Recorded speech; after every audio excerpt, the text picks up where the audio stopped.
gone out to the little girl, but now she had a feeling she would be okay. Maya was laughing and running around with a new friend. Evelyn sighed.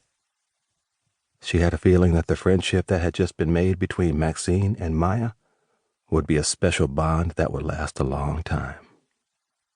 A very long time. Part 1.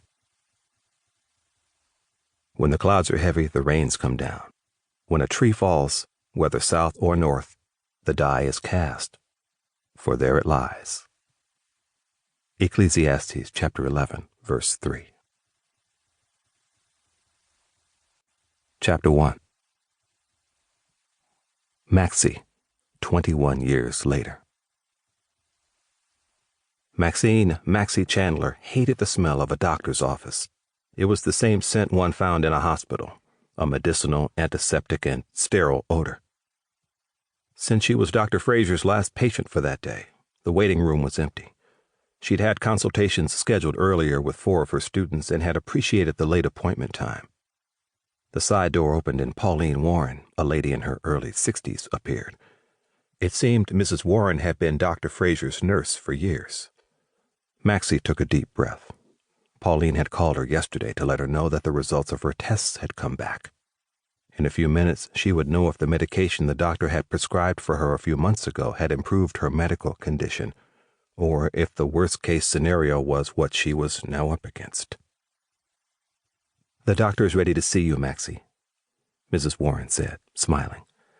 Maxi stood, returning Pauline's smile.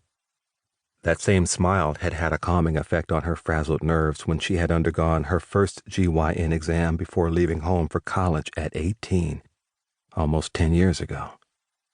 Also, that same smile had offered sympathy to her 4 years ago when Jason had gotten killed. "And how is your mom?" Pauline asked as she led Maxi to one of the empty examination rooms. "Mom is fine and wanted me to tell you hello." Pauline nodded, closing the door behind them. "I take it that she and Mr. Hudson still haven't made any wedding plans?" Maxi laughed. "No, they haven't." Her mother, a widow for nearly 10 years, and Walter Hudson, a widower for probably just as long, had been seeing each other for years. "Do I need to undress?" "No, the doctor just wants to talk with you and go over the results of your tests." Maxi nodded. She'd had a queasy feeling in her stomach ever since receiving Pauline's call. "Dr. Frazier will be with you in a minute," were Pauline's last words before turning and exiting the room. Maxi sat down in one of the chairs. No matter what Dr. Frazier had to tell her, she had to believe that she could handle the news. How many times had her mother told her that the Lord never put more on you than you could bear, and trouble didn't last always? Taking a deep breath, she glanced around the room. For the second time that week, she thought about Jason and how his death, which had occurred a week before their wedding day, had nearly destroyed her. He had been on his way to pick her up for dinner when a drunk driver crossed the median and hit him head-on, killing him instantly at the age of 26. He had moved to Savannah 7 years before from Ohio to open an insurance agency. Maxi's thoughts came to an end when the door opened and Dr. Frazier entered. Although she studied his feature for any telltale signs, there weren't any. There was nothing about him that gave anything away, not even a small hint. He appeared jovial as usual. "How are you, Maxi?" "I'm fine, Dr. Frazier. And you?"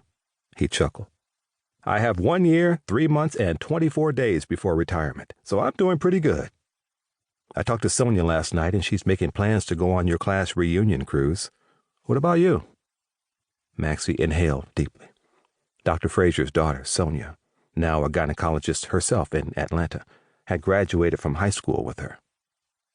To celebrate their 10-year class reunion, a 7-day cruise to the Western Caribbean had been planned. "I've decided not to go. This summer will be much too busy for me." As a college professor teaching African American studies at Savannah State University, she had agreed to instruct several classes during the summer term. "Everyone can use some R&R every now and then, Maxi. Always remember that. There's nothing worse than working yourself to death. Vacations are things people should strive to have at least once a year. Besides, I'd think you'd want to go to the reunion. According to Sonia, you were the most popular and most well-liked girl at